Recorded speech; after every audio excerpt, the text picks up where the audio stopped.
Muito boa tarde, sejam todos bem-vindos a mais uma aula do canal Educação.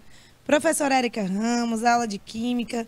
Estou aqui substituindo meu amigo Alcides, que está no pré-ENEM na estrada, dessa vez na região de Floriano, tá? Vereda Grande, né? Para essa galera todinha aí. Quem que tá com a gente aí das nossas cidades, dos nossos centros de ensino, né? De acesso remoto. Galera chegando por aí, boa tarde, pessoal. Tudo bem com vocês? Olha só, a aula de hoje a gente vai falar sobre energia envolvida nas transformações químicas. Essa energia, pessoal, está relacionada especialmente à energia consumida a partir dos alimentos e também nas reações de combustão, certo? Então, boa tarde, tia Sandra, boa tarde.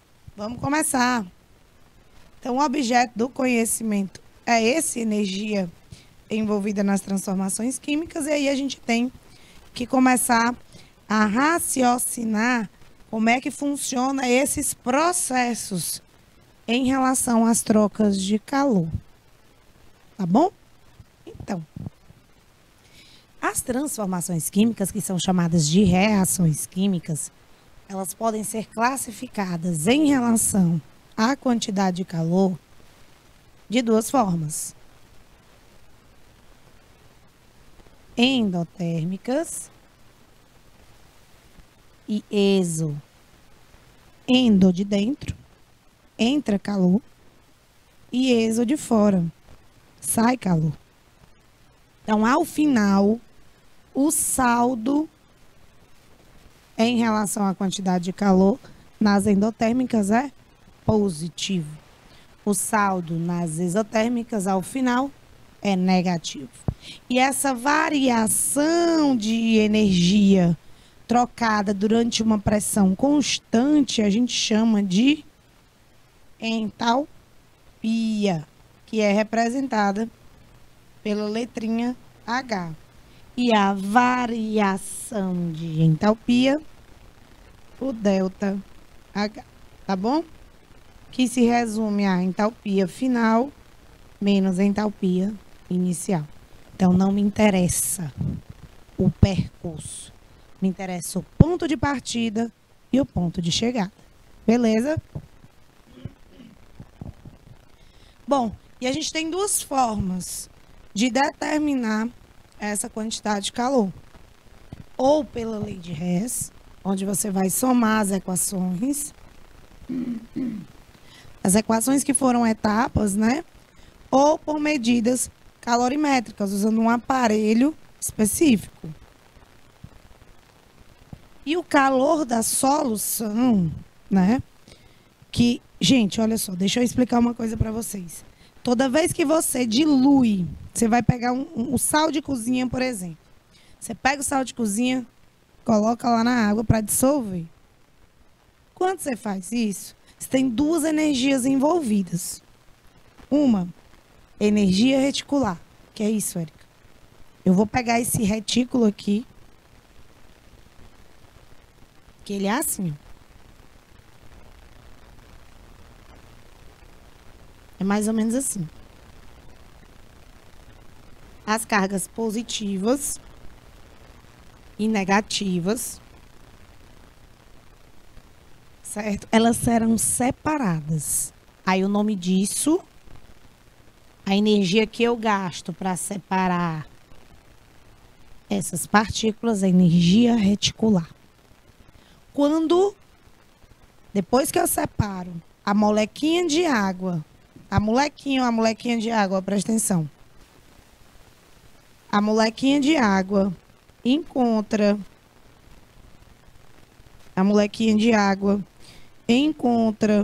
um íon desse, o que ela faz? Ela vai hidratar esse íon. O que é hidratar o íon, Érica? É envolver esse íon, embolar ele todinho. Igual a cobra faz com a vítima, enrola. Pois é. Pois enrola todinha a água aí. hidratou. E quando isso acontece, essa interação aí é formada, libera energia. Então, primeiro absorve, depois libera. E aí, o processo é endotérmico ou exo? Depende do saldo energético. Igual quando tem umas amigas que gasta mais do que ganha. Gasta mais do que ganha. Aí fica com saldo negativo. Pois é. Exotérmica. Então, gente, o calor de solução é esse calor envolvido na dissolução de um molde soluto, né? Só que esse calor envolvido aí tem as etapas, porque depende do tipo de soluto que você está botando. Não é assim qualquer um. Então, para a gente determinar, precisa de um calorímetro. Só que daí, eu vou determinar isso na presença de um calorímetro. Meu Deus do céu, Érica, um calorímetro é uma coisa muito complexa. Na verdade, nem tanto. Mas, não é assim, a compreensão não fica tão fácil, né? Você entender isso.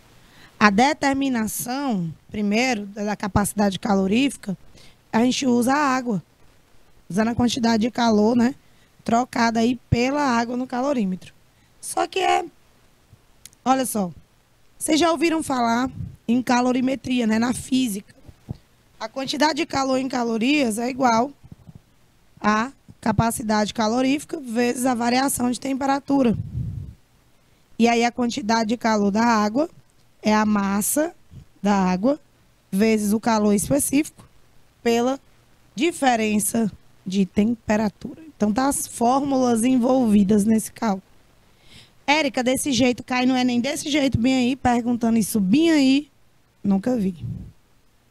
Tô mostrando para vocês como é que chega nessa quantidade de calor. Não necessariamente você vai ter que anotar e ficar, não, vou ficar loucão aqui, vou anotar tudo, porque aí vai ter questão. Calma. Não tem questão desse jeitinho assim, não. Agora, QMC delta T, que é o cálculo base da quantidade de calor. Isso aí com certeza, beberes. Isso aí com certeza.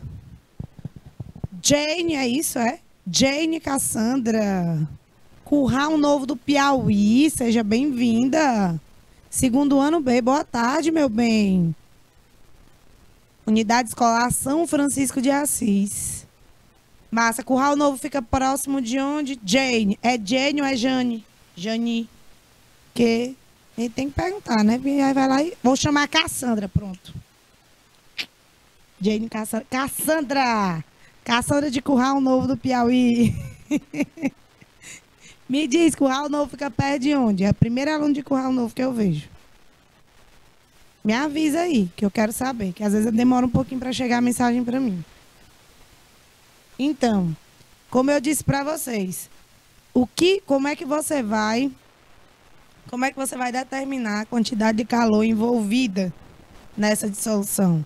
Bom, se você conhecer a quantidade de calor do calorímetro, que é a capacidade, né? Você pode determinar o calor da dissolução. Entendeste? Ah, Simões, Caridade, Paulistana. Caridade eu não conhecia, mas Simões e Paulistana eu tenho amigos por aí. Olha só, o calor envolvido na troca, né?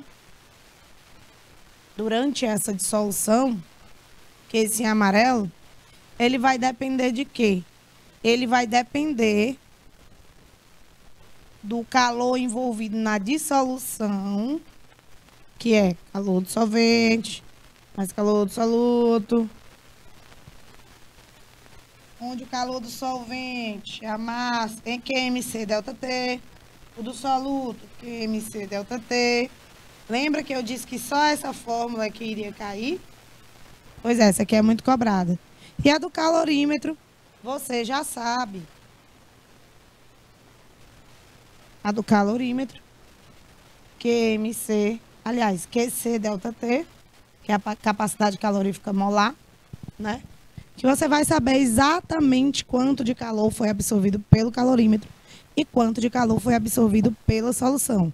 Aí você vai saber quem é quem na bagaça, tá entendendo? Pois Cassandra, seu nome é lindo, viu? Cassandra, bonito esse nome. Então, como a gente estava falando aqui, agora vamos sair um pouco dessa pegada da física e voltar para nossa química, né? O que é o calor, Érica? Gente, o calor é uma forma de energia em trânsito. Como assim em trânsito? Trânsito é movimento. A pessoa se movimenta, está em trânsito. Fulano está transitando. Lá no direito penal, a gente fala uma pessoa que está no lugar errado, na hora errada, na hora de um crime, é o transeunte. Ele não está fazendo, ele está transitando, Rosinha.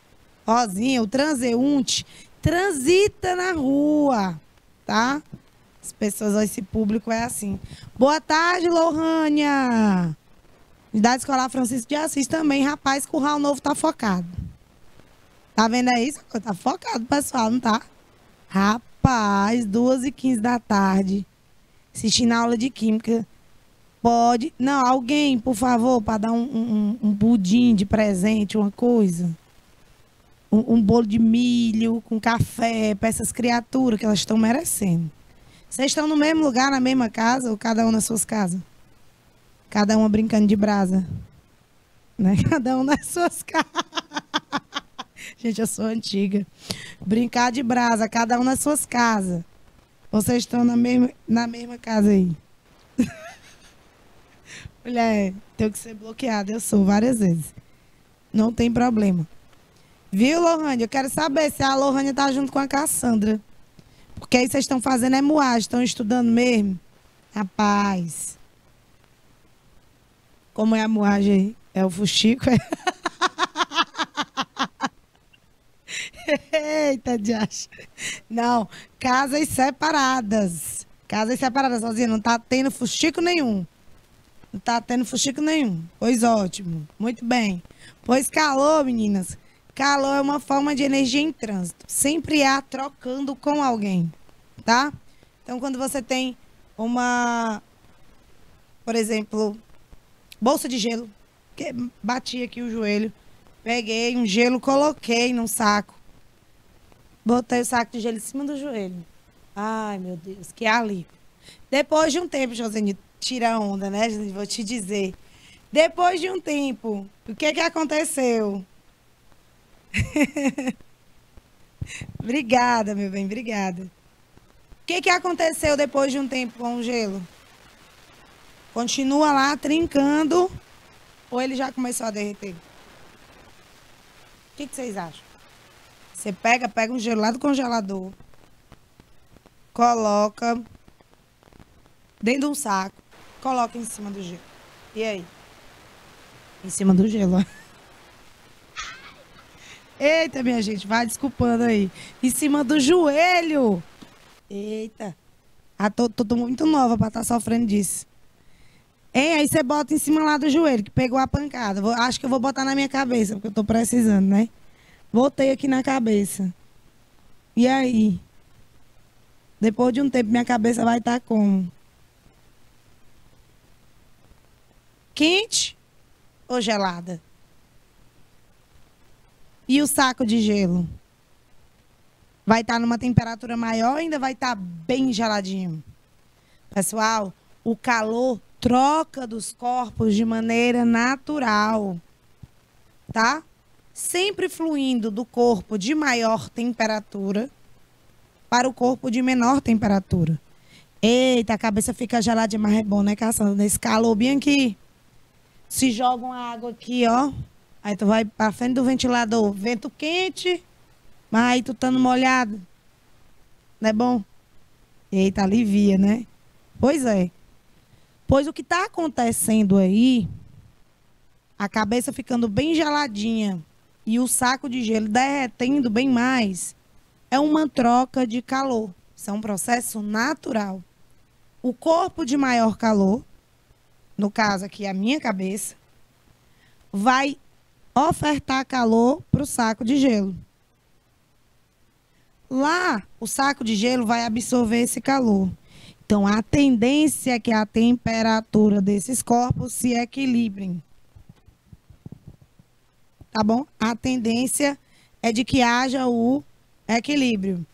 Gente, eu dei uma... Olha, agora, Josanilson, se tu voltar 3 segundos, tu vai ver quase o Pedro Scooby na TV. Vai, porque eu dei uma bugada assim, semelhante, de meio segundo, agorinha.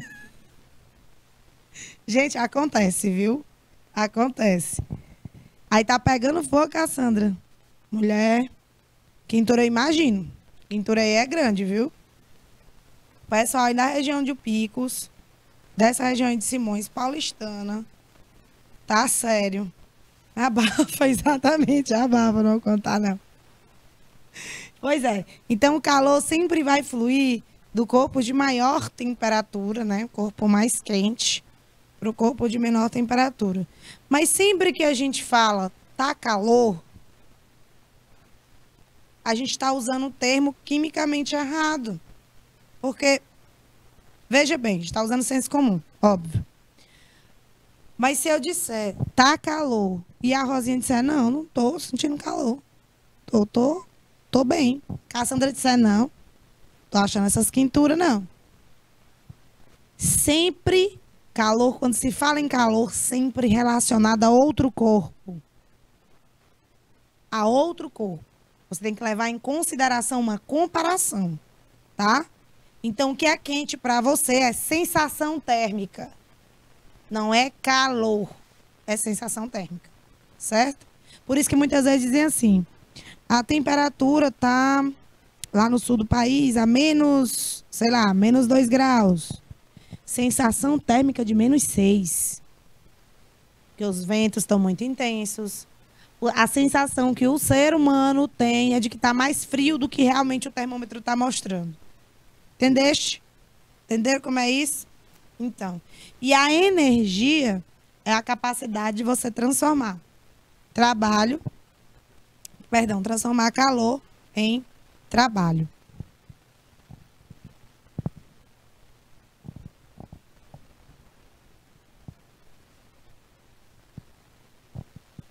Então, a gente tem que entender primeiro que a energia pode ser convertida de várias formas. Ó, vou dar um exemplo.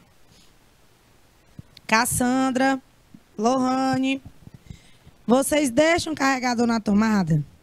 Fala a verdade. Socorro, deixa o carregador na tomada? Então, tem que ser sincera. Sincera, deixa, não deixa? Depois, quando tu vai puxar o carregador, ele tá quente, ele tá frio. Pegando fogo. Pegando fogo. Pronto, Cassandra. Pois vai lá, eu vou esperar vocês, tá? Morre de medo, né? Eu também tenho medo, mas eu já esqueci. Acontece, né? A pessoa que buga no meio da aula também esquece as coisas. Hoje que já esqueceu também, né? As pessoas esquecem, gente. É normal, acontece. Então, quando você vai lá pegar o carregador, ele tá quente. Quente, quente, quente. Corre um risco muito grande. Então, a gente tem que ter muito cuidado com isso, tá? Mas, quando tu tá carregando o celular, ele também esquenta, Érica. Sim, porque ele tá fazendo a função dele. Qual é a função dele? Puxar energia elétrica e converter em energia química, que é para recarregar a bateria do celular. Certo? É isso. Mas pensa comigo, por que ele esquenta?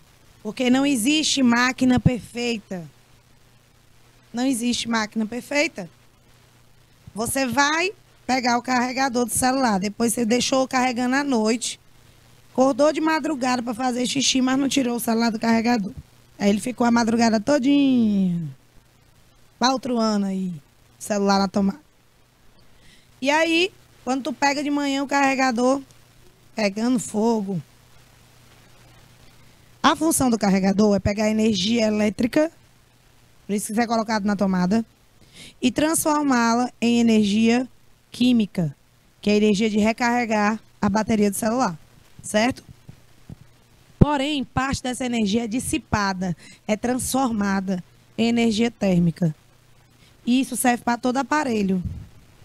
O carro tem um ventiladorzinho para resfriar, porque aquece muito. O computador, não sei se vocês já viram, no computador tem um ventiladorzinho. Você liga o computadorzinho, para quê? É para resfriar as peças. Sempre, sempre, sempre, toda máquina que você vê por aí, toda máquina que você vê por aí, pede energia, converte energia em energia, perdão, dissipe em energia térmica. Ô, Adriana, não me atrapalha não, que eu tenho um TDA, tu fica me atrapalhando aí, viu? Boa tarde. O Italas, é? O Italas ainda é meu parente do nascimento. Também de Curral Novo. Muito bem, seja bem-vindo. O segundo ano B está aqui em peso. Seja bem-vinda, viu, Adriana? Por favor, não atrapalhe a aula. Você chega, você bate na porta e tem que perguntar se pode entrar, mulher. Não é assim? A professora na tua sala? Eu, hein? Pois olha, outro tipo de conversão aí de energia, gente. É energia obtida através da ingestão de alimentos. A energia obtida através da ingestão de alimentos, ela deve ser equivalente à quantidade de energia necessária para a manutenção do nosso organismo, que é o nosso metabolismo basal, certo? Que é o nosso metabolismo basal. Quais são os processos energéticos no nosso corpo, pessoal? Quais são? Os movimentos musculares, a produção de novas células, a manutenção da nossa temperatura corporal. Então, quando a gente come... Pode entrar, Adriana, pode. Agora eu deixo. Pronto. Fique à vontade. Nós estamos falando sobre o poder calorífico dos alimentos, tá bom? Então, seja bem-vinda, a aluna Adriana Souza, diretamente da Unidade Escolar Ubiraci, de Isaías Coelho. Ela pediu licença para entrar, então tá bom, pode entrar, viu, linda? Se acomode. Olha só, os valores energéticos dos alimentos, eles são variados, tá? Então, cada alimento, dependendo da quantidade, a porcentagem de carboidrato, de proteína, de gordura, vai definir exatamente o seu valor energético. Então, pensa comigo o seguinte: o valor energético do alimento vai depender da porcentagem de carboidratos, de proteínas e de gorduras. Tá bom? Carboidratos, proteínas e gorduras. Para você manter o peso, a quantidade de energia deve ser o quê? Em média, 700 quilojoules, que é mais ou menos um pouco maior que o nosso metabolismo basal. Vocês sabem o que é metabolismo basal? Na verdade, é o responsável por maior parte do consumo energético do nosso corpo. Acredite. Acredite. Ele é o responsável por consumir maior parte da energia que a gente consegue comendo. Tá bom? Alô, Jane Kelly Moraes, da Unidade Escolar Francisco de Assis, segundo B. Nós estamos formando uma turma, viu? Só dizer aí para vocês, sábado letivo, 2h26 da tarde, direto de Curral Novo, a turma do segundo ano B. Formada aqui, topada. Pense, o pessoal lá não brinca, não. Então, para que eu quero energia, professora? Como é que eu uso essa energia? Olha só. Bom, a energia, ela deve ser gasta porque você está comendo e toda vez que você come, você está ingerindo muitas calorias. E essa caloria é a medida de energia. Né? Então, a prática de esporte vai acabar te ajudando a gastar essa energia. Né? Então, por isso que tem gente que fala assim, fulano de tal come demais e não engorda. Às vezes o cara, obviamente, tem um metabolismo aceleradíssimo. Tem também, inclusive, uma doença associada a isso, chamada hipertireoidismo. É quando teu metabolismo trabalha 220, moço. E também tem um contrário, né? Que é o hipotireoidismo, que é devagar, e a pessoa, tudo que come engorda, coitada. Eu acho que eu tenho isso, socorro, sabia? Que eu nem como muito, sabia? Eu nem como muito. Só hoje, meio-dia, fossem uns 3 quentinhas, Adriana. Não é 3 quentinhas, presta atenção. Eu comi a minha quentinha, mas aí a Rosinha ofereceu a dela. E o Caio Breno ofereceu um pouco do dele. Eu não sou de fazer desfeita. Se eu for em Isaías Coelho, tu me ofereceu a galinha, eu vou comer a galinha. Mas tu me oferecer um arroz com bife do oião, eu vou gostar com a farinha de puba em cima. Tu tá entendendo? Então eu não dispenso, eu aceito porque é grosseria. Minha criação foi assim. Entendeu? Pessoal de Curral Novo também, quando eu for ali por aquelas bandas. Aí se vocês me convidarem para tomar um lanche, aí me oferecer uma farinha de puba, ou tá ali um bolo, né? Um bolo de goma. Aí o bolo de milho, eu vou aceitar, gente. Eu não vou comer. Que é isso?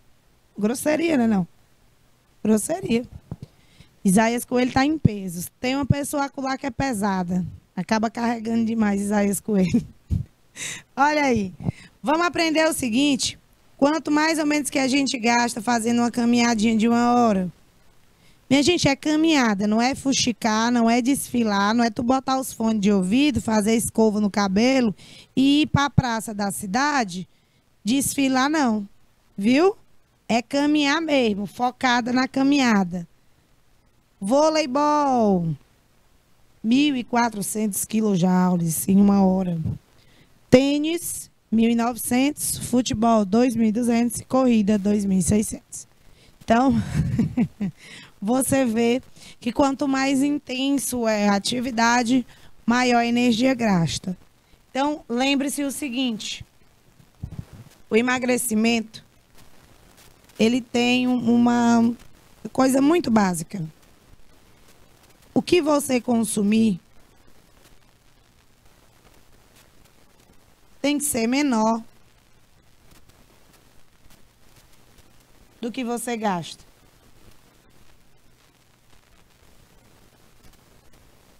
Se você gasta mais do que consome, em relação ao alimento, obviamente, você vai emagrecer.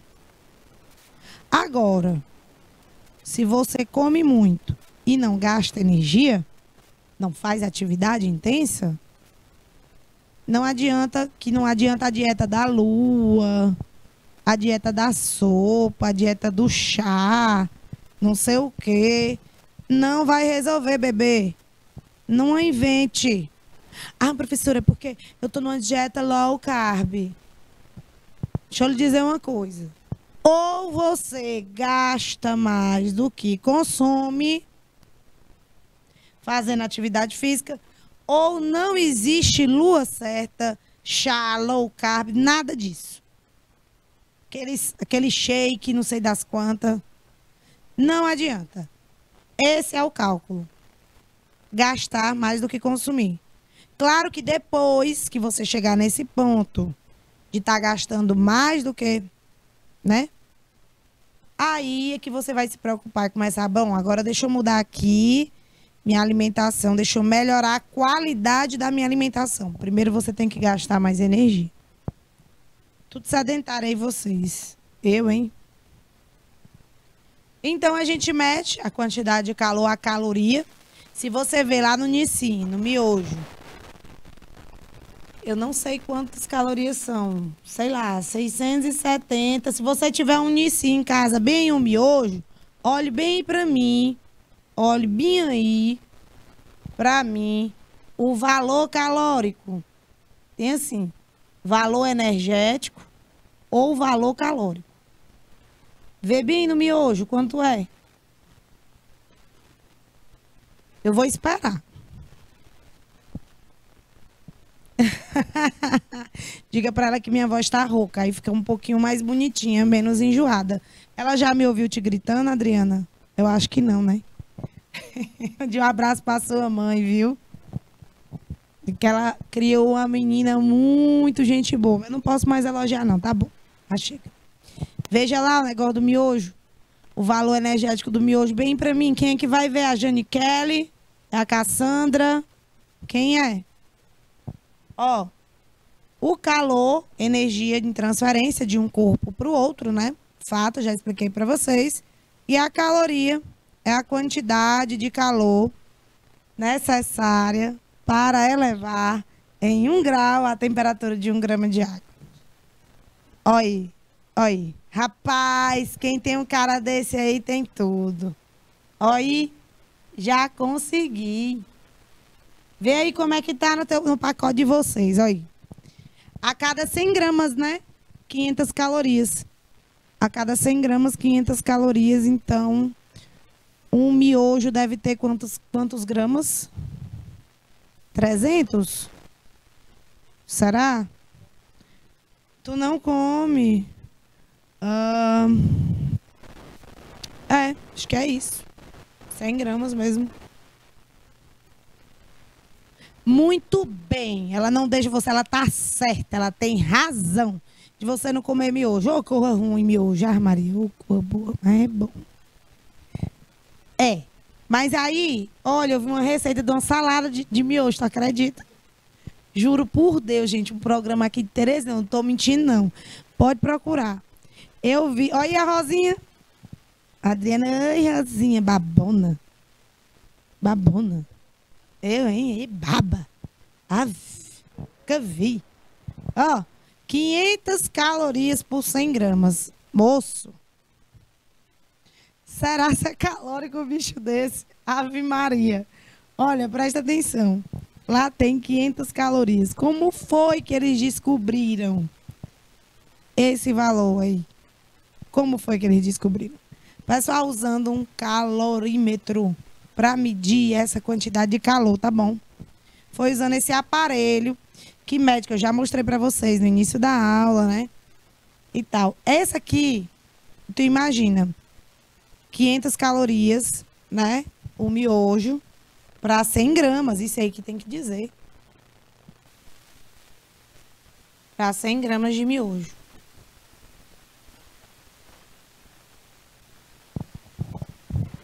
Um miojo tem, em média, não tem 100 gramas, acho que tem 150, deve ter 750, então, calorias. Fia, de noite. Eita, e uma vez que eu comi 2 de uma vez. Lapada doida. É porque quando eu comia muito, gente, eu não tô mais assim não, viu? Ó, então quanto seria em quilojoule? Presta atenção. 500 calorias. Como que eu transformaria para quilojoule? Ó, deixa eu explicar. Qual é o valor? Bora, pessoal de Curral Novo, pessoal de Isaías Coelho. Calcular. Ixi, ficou feio. Calcular. Converter, na verdade, né? 500 calorias em joules. Ou em quilojoules.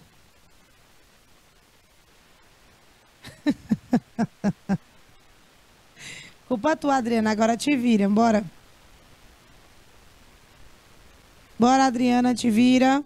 Responde.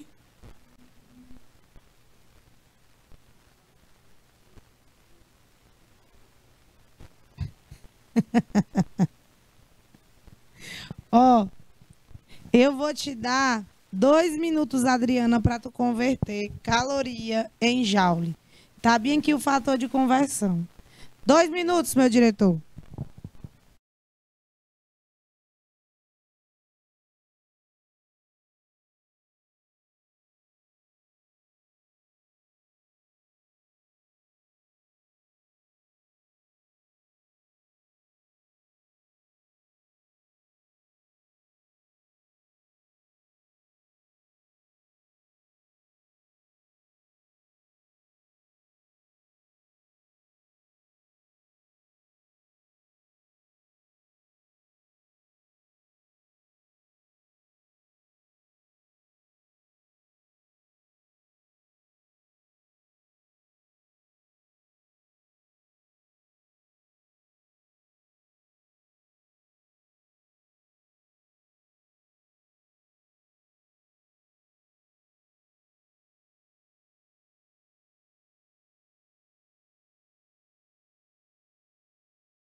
Terminou.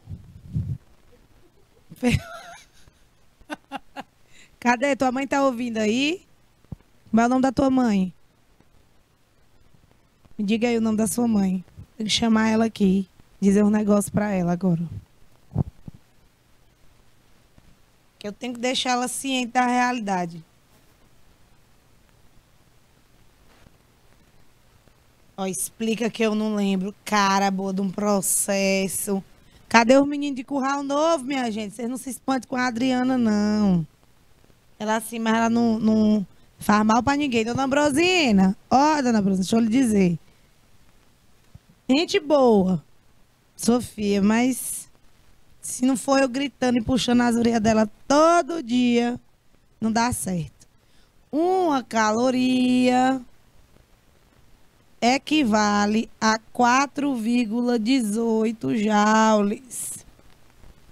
Quantas calorias tem o miojo que a dona Ambrosina não deixa a Adriana comer? Ela tá certa. 500. 500 calorias. Qual é o valor em joule disso aí? Ó, no Enem, veja bem, a dica que eu vou dar, a Adriana estava na última aula, ela viu. Qual é a dica que eu vou dar para vocês aqui? Numa questão como essa, como ela não é discursiva, aqui é um exemplo, né? Mas se você tivesse lá no Enem, tu ia pegar criatura sem cintura e calcular 500 vezes 4,18. Eu não ia, não. Eu não ia. Sabe o que eu ia fazer? Alô, Letícia Santos, boa tarde. Sabe o que eu ia fazer? Eu não ia calcular isso aí lá no Enem. De jeito maneira, ó, o dedinho, ó. Não. 500 vezes 4, aproximadamente 2.000. Vou procurar a alternativa que tem o valor mais próximo de 2.000. Entenda uma coisa, o Enem, ele não vai te testar para saber se tu considerou os 3 últimos algarismos depois da vírgula. Ele quer saber se tu domina a técnica de resolver aquela questão. Tá bom? Se tu domina a técnica para resolver aquela questão. Então, usa a aproximação, né? Não, Adriana? Muito bem. Tá vendo, Letícia? Eu tô aqui explicando para vocês justamente essa ideia de que você não deve ficar preso a esses valores num cálculo como esse. Olha para o cálculo, 500 vezes 4,18. Rapaz, vai me dar um trabalhinho. Aí você vai fazer o quê? Você vai e aproxima 500 vezes 4, aproximadamente 2.000. O valor aqui dá 2.090. Tu ia ou não ia marcar essa alternativa lá? O valor mais próximo de 2.000, tá? Então você não pode sair por aí todo o cálculo aproximando, né? Você vai fazer várias etapas de cálculo, vai aproximando, aproximando, aí você vai ficar distante nessas aproximações aí. Mas ao final, no último cálculo, você pode fazer isso, tá bom? Beleza? Então, como eu estava falando para vocês, uma solução, ela é feita de soluto e solvente, e as etapas para você determinar a energia envolvida é justamente você considerar que o soluto primeiro será separado,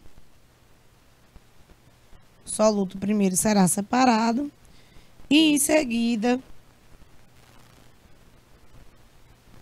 as molequinhas irão interagir com esse soluto que está sendo dissociado. Agora esse desenho ficou horroroso demais, deleta.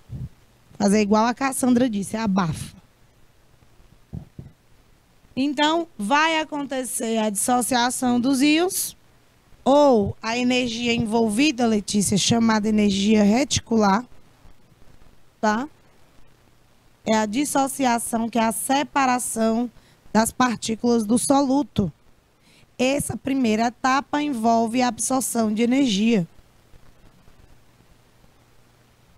E a solvatação ou a hidratação é o processo que ocorre liberando energia, liberando calor. Tá bom? Beleza? Então, Adriana, quando você dissolve um soluto na água, ele vai ter duas etapas. Primeiro, separar as partículas do soluto, que você pode chamar tanto de dissociação. São duas etapas, independente de qualquer coisa, tá? Aí eu vou colocar os dois termos que são utilizados em cada uma delas.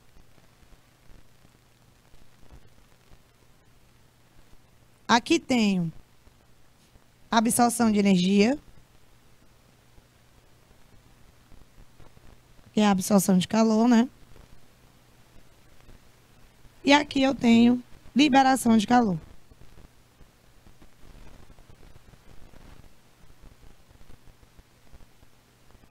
Na primeira etapa, muitas vezes eu chamo de entalpia reticular ou energia reticular.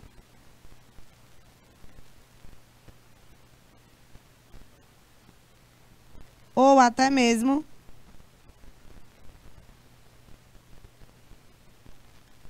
energia de dissociação.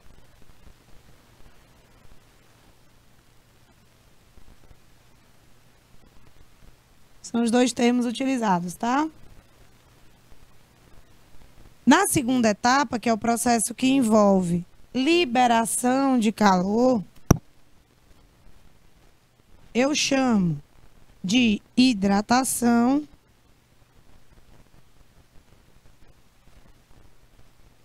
então a energia de hidratação ou a energia de solvatação.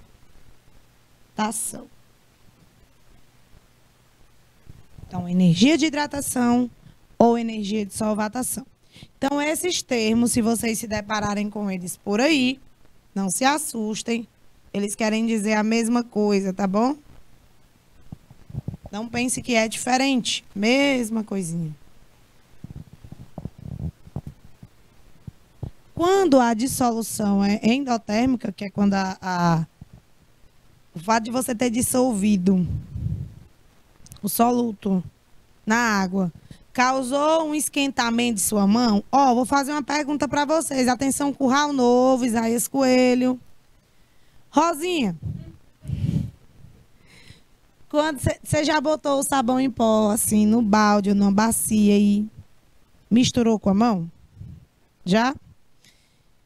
E você sentiu sua mão esquentar ou esfriar? Diga aí pra mim. Quente, exatamente. Rosinha tá falando aqui e é muito verdade.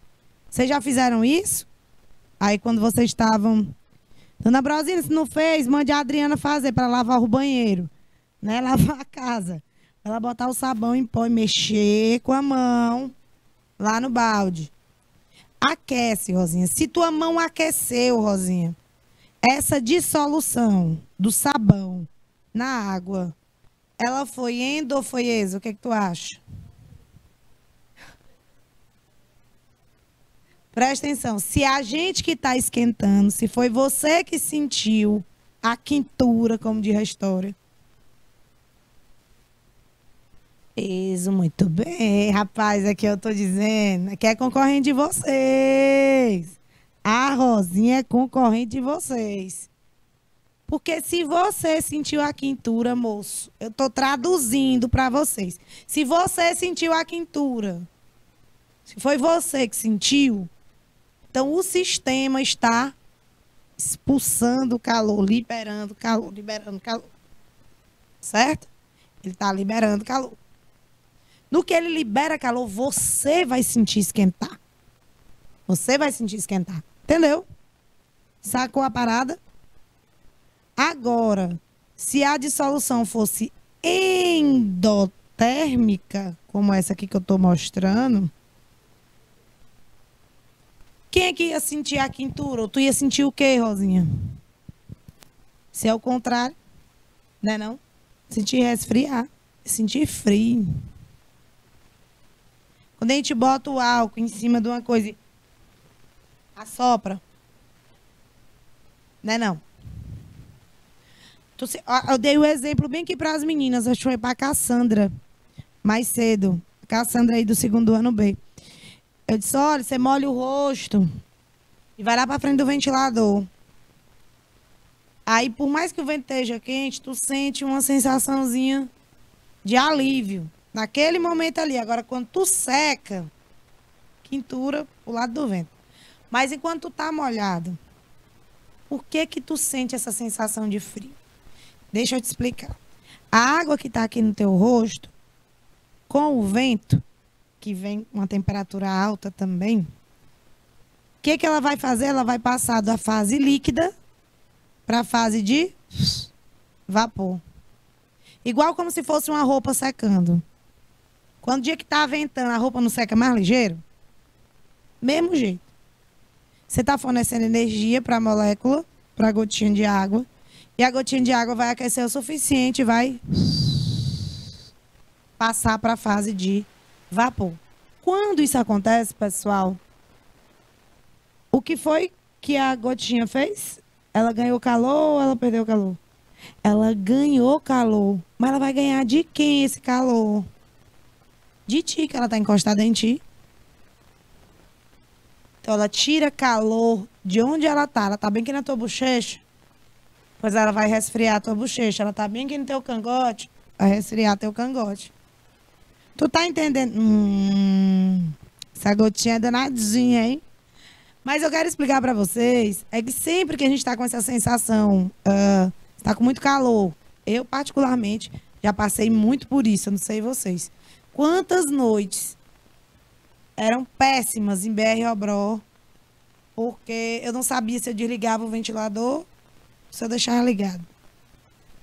Que era um vento tão quente, tão quente, tão quente, que dava agonia. E aí as corriam criando mofo, porque eu passava a noite molhando, dormia na rede. Molhava a rede, pegava praticamente uma bacia toda hora, molhando o pano da rede. Que era para esfriar, minha gente. Que não tinha que encostasse as costas na rede, que parecia que estava encostando na brasa. Quente. Então é uma maneira. Mas que maneira é essa, quimicamente falando? É porque a evaporação da água é um processo endotérmico. Se ela esquenta, alguém vai esfriar.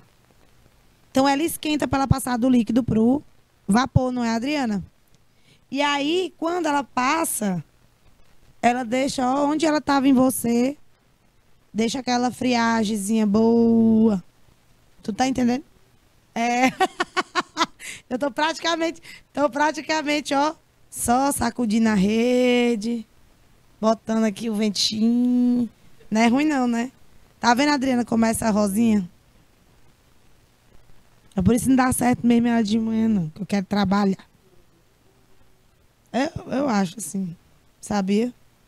É não, mulher, porque eu gosto dela, essa cara limpa.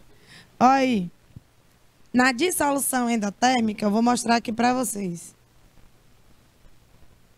O soluto se dissolveu aqui no solvente.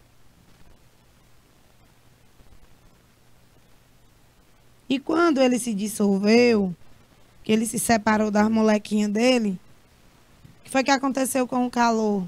Ele puxou o calor para ele, puxou muito calor. Então, o que foi que aconteceu com quem estava perto dele? Resfriou. O mesmo raciocínio lá do sabão, que quando você mistura o sabão aí na bacia de água, sua mão esquenta.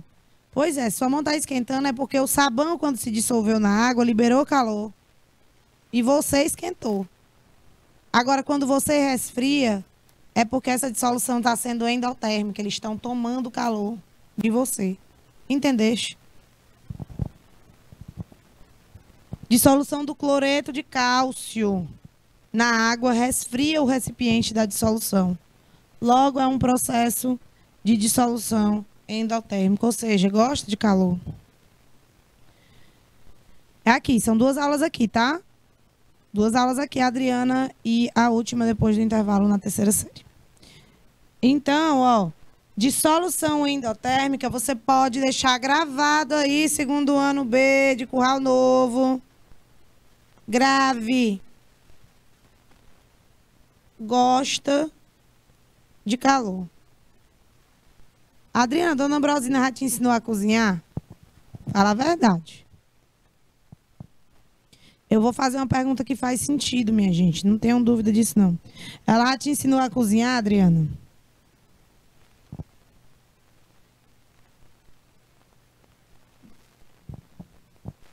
A fez mingau de maisena? Já? Quero saber. Ai, não ri não, meu irmão. Tô perguntando, é sério. Se tu já fez mingau de maisena. Ou se tu já dissolveu uma farinha de trigo para fazer o creme de galinha, essas coisas. Gente, eu não tô com fome, gente. As pessoas me julgam. Eu tô explicando com coisas da realidade de vocês. Olha, não, eu sou muito julgada. Não gosto de mingau, tô perguntando se tu te ensinou a fazer. Zé Curubu, presta atenção. Olha, a farinha de trigo, a maisena, elas não gostam de calor. Como assim, Érica? Você tem que dissolver no leite frio. Não é, Adriana? Não tem que dissolver antes de levar ao fogo? Você tem que dissolver no leite frio. A dissolução, tanto da farinha de trigo como da maisena, são dissoluções exo. Diferente dessas aqui. Essas são dissoluções endotérmicas. Eu vou dar um outro exemplo de dissoluções endotérmicas. Leite em pó. Você dissolve mais o leite em pó na água geladinha, lá da geladeira, ou na água morna? Onde é que se dissolve mais o leite em pó? Você consegue dissolver melhor? Na água morna. A Rosinha já está respondendo. Ó, comendo a boia de vocês, a Rosinha. Ela já está respondendo aqui. É na água morna. Então, um bom exemplo de dissolução endotérmica é a dissolução do leite em pó em água. Quanto mais você aquece a água, quanto mais você aumenta a temperatura, mais leite em pó você consegue dissolver. É ou não é verdade? Deixa eu apagar isso aqui, ficou torto. É ou não é verdade?